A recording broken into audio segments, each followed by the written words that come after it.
Hello, everyone. Welcome back to A1 English Podcast, the English podcast for real conversations, real people, and real life. I'm Jack. And I'm Jessica. And today we have something really, really special for you. Special how? Well, Jack, what if I told you that learning English doesn't have to be hard? What if I told you that lazy people might actually be learning English the right way? Wait, seriously? So, all those years I spent sleeping instead of studying, I was right? Well, maybe. Today's episode is called The Lazy Person's Guide to Learning English. Easier than you think. And I promise, by the end of this episode, you will feel excited about learning English again. Before we dive in, if you're new here, welcome to the family. Hit subscribe and join thousands of learners from all over the world who are improving their English right here on A1 English Podcast. Yes, and if you're a returning listener, thank you so much. You keep coming back, and that means the world to us. Okay, Jessica, let's start because honestly, I need to hear this too. Me too. All right, let's go. Okay, Jessica, let me ask you something. Have you ever met someone who studied English for 5 or 10 years and still can't have a simple conversation? Oh, yes, all the time. Actually, I've been that person.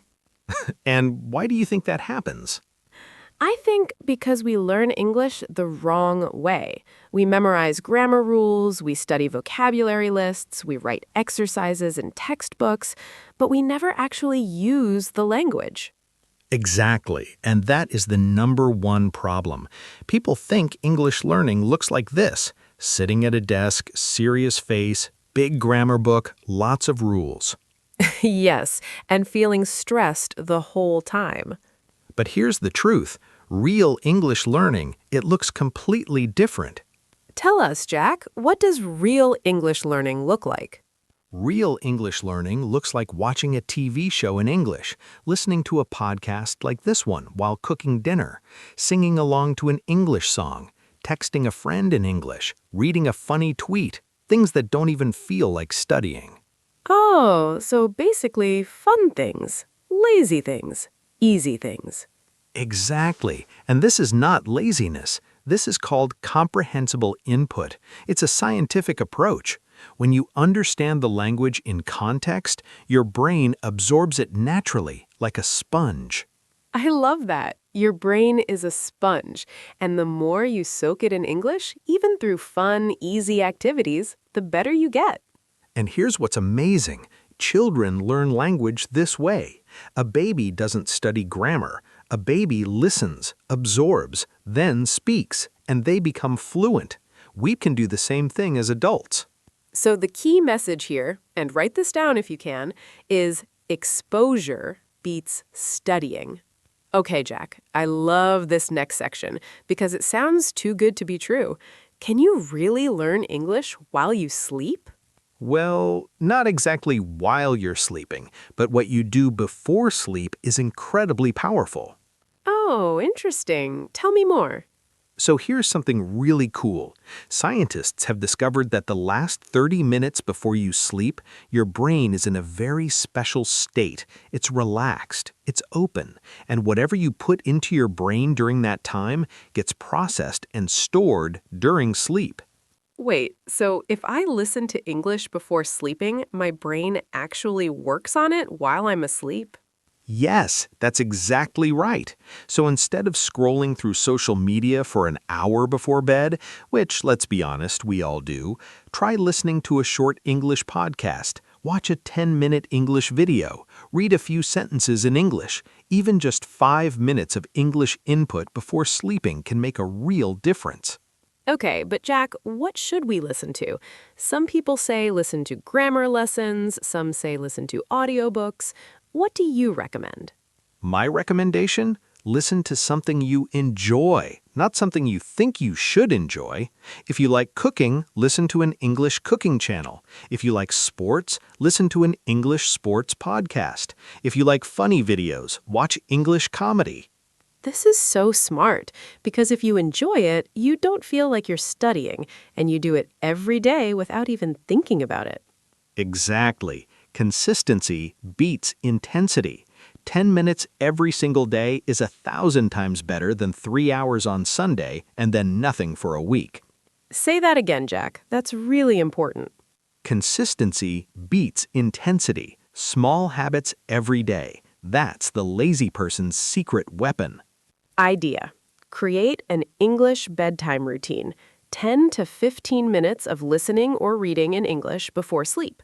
Do it every night for 30 days. You will notice a huge difference. Now let me give a practical example. Here's a sentence I want everyone to remember. Repeat after me. Say it out loud, even if you're alone. Every day, I get better at English. Did you say it? Say it again. Really say it. Because it's true. Every single day, if you show up, you get better. Okay, moving to lazy tip number 2. And Jack, this one is my personal favorite. Oh, I love this one. Okay, Jessica, tell us, what is lazy tip number 2? Okay, so most people think I need to sit down and study English. But the truth is, English can fit into the life you already have. You don't need extra time. You just need to switch the language of what you're already doing. Ooh, give us some examples. Perfect. So, example number 1, your phone. Right now, is your phone in your native language? Change it to English. Today. Right now, actually. The menus, the settings, everything. Okay, that's a great one, because you use your phone maybe 200 times a day. That's 200 small English moments without any extra effort. Exactly. Example number 2, your music. What language is your playlist right now? If it's not English, add some English songs. Not because you have to memorize the lyrics, just listen. Let the sounds and words wash over you.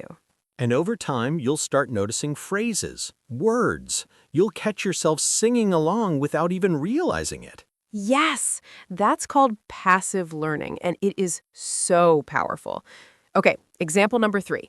When you cook, clean, exercise, or drive, put on English audio in the background. A podcast, a YouTube video, doesn't matter, just English in the background. Even if you're not actively listening every second? Even then, your brain picks up rhythm, intonation, common phrases, even passively. It's like living in an English environment without actually moving to another country. I love this so much. Now, let me give an example of how this works in real life. Imagine you're Jessica and you're cooking dinner. You put on an English cooking show. While you're chopping vegetables, you hear, "Add a pinch of salt and stir for 2 minutes." You don't write it down, you don't repeat it, but you hear it. And then next time you see pinch, you already know what it means. That is exactly how I learned what pinch of salt means, not from a textbook, from cooking videos. See? This works. All right, let's try something together. Everyone listening, I'm going to say a common household activity, and Jessica is going to say what English you can use during that activity. Ready? Ready. Okay, walking to work or school. Listen to an English podcast or audiobook. Hello, like this one. Great answer. Okay, eating breakfast. Watch a 5-minute English YouTube video while eating. Something funny or educational. Make it fun. Waiting in a queue or on public transport. Read one English article on your phone. Even just the headline and the first paragraph. That's enough. See how easy this is? All of these activities were going to happen anyway. You just added English to them. Okay, Jack, now let's talk about something that really holds people back. Vocabulary. Ah, yes, the never-ending vocabulary list. Ah. Exactly. So how many of you, hand up right now, even if you're alone, how many of you have tried to memorize a vocabulary list and forgotten everything the next day? Everyone. The answer is everyone. And you know what? That is not your fault. Memorizing random words out of context is the least effective way to learn vocabulary. Scientists call this rote learning, and it has one of the lowest retention rates of any study method. So what's the better way? Use the word. As soon as you learn a new word, use it. In a sentence, in a text message, in your head, anywhere. Let me give an example. Say you learned the word exhausted. It means very, very tired. Right. Now, the lazy way to study it, write it 10 times on a list, read the definition, forget it the next day. And the smart, lazy way? Say, I am so exhausted today. Just once, out loud. Maybe text a friend, hey, I am exhausted. Use it in a real situation. Now it's connected to a real feeling, and your brain remembers it forever. That is brilliant. And you know what else works? Learn words in groups, not one by one. So instead of learning happy alone, learn the whole feeling family. Happy, joyful, excited, thrilled, delighted, content, in one go. Oh, I love that, because then you can express so many different levels of feelings, and your English sounds much more natural. Let's practice right now. I'm going to say a simple word, and everyone listening, try to think of 2 or 3 words that are in the same word family. Jessica, you go first. Simple word, tired. Okay. Exhausted, drained, worn out, sleepy, fatigued. Excellent. Now, everyone listening, try to do the same with the word happy. Pause the podcast right now and think of 3 words in the happy family. Pause. 5 seconds. Did you think of some? Great words in the happy family include joyful, cheerful, excited, thrilled, content, pleased, delighted, overjoyed. Amazing. Now you know 8 words for happy. Not 1, 8. And all you did was pause for a few seconds. That is lazy learning done right. Okay, Jack, lazy tip number 4. And this one is so good. Stop chasing English. Let English come to you. Oh, I love this. What do you mean exactly? Well, most learners think, I need to find time to study. But what if instead you just changed your environment so that English naturally appears in your daily life? Like making English impossible to escape? Exactly. So here are 3 environment tricks. Number 1, follow English accounts on social media. Instagram, TikTok, Twitter, YouTube, whatever you use. Follow English teachers, English news, English comedians, English chefs, whatever interests you. Now, every time you open social media, there's English waiting for you. That's clever. You're using your existing social media habit, but now it's accidentally educational. Number 2, put sticky notes around your home. In English, label things in your house. Your fridge says fridge. Your window says window. Your mirror says mirror. You look great today. I love that. And every morning when you look in the mirror and read that, you learn and feel motivated. Exactly. And number 3, set 1 or 2 alarms on your phone per day. Label them in English. Instead of wake up, write rise and shine. Instead of lunchtime, write time to eat. Small moments, but they add up. You know what I love about all of these tips? None of them require extra time. None of them require buying anything. None of them are hard. They just require a small change in how you set up your environment. And that is the real secret to the lazy person's guide. It's not about working harder, it's about making English the path of least resistance, making it the easy thing to do. Say that again. That's the key. Make English the path of least resistance. When English is everywhere around you, you learn without even trying. All right, let's talk about some mistakes, because even the lazy approach has traps. Yes, even lazy has wrong ways and right ways. Okay, common mistake number 1. Mistake 1, watching everything with subtitles in your native language. Oh yes, this is a huge one. If you watch English shows but read subtitles in your own language, your brain ignores English completely. You're just watching in your native language. The fix, use English subtitles, or even better, no subtitles at all. It's harder at first, but your listening improves so much faster. Mistake number 2, only consuming English, never producing it. This is the passive trap. You listen, you watch, you read, but you never speak, you never write, and your speaking stays weak.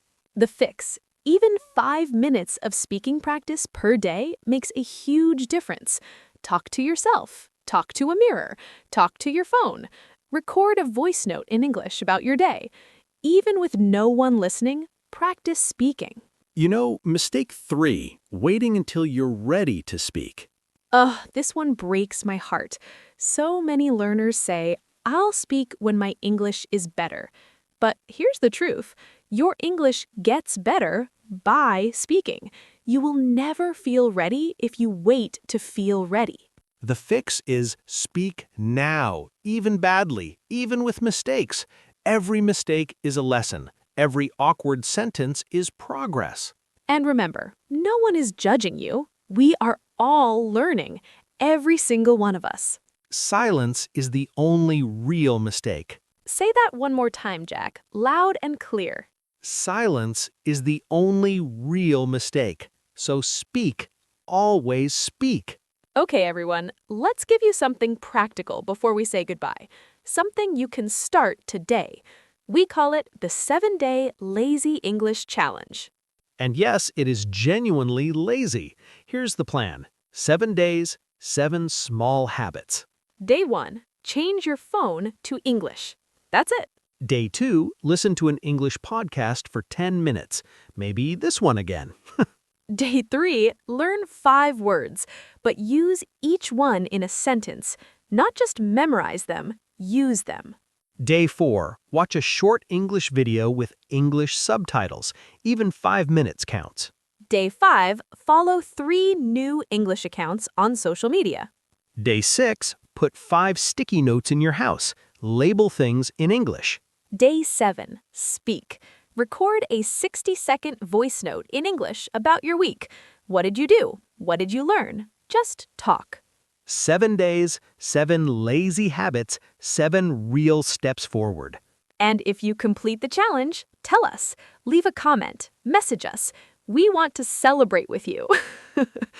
All right, everyone, let's quickly bring everything together. Today, we covered 4 big ideas.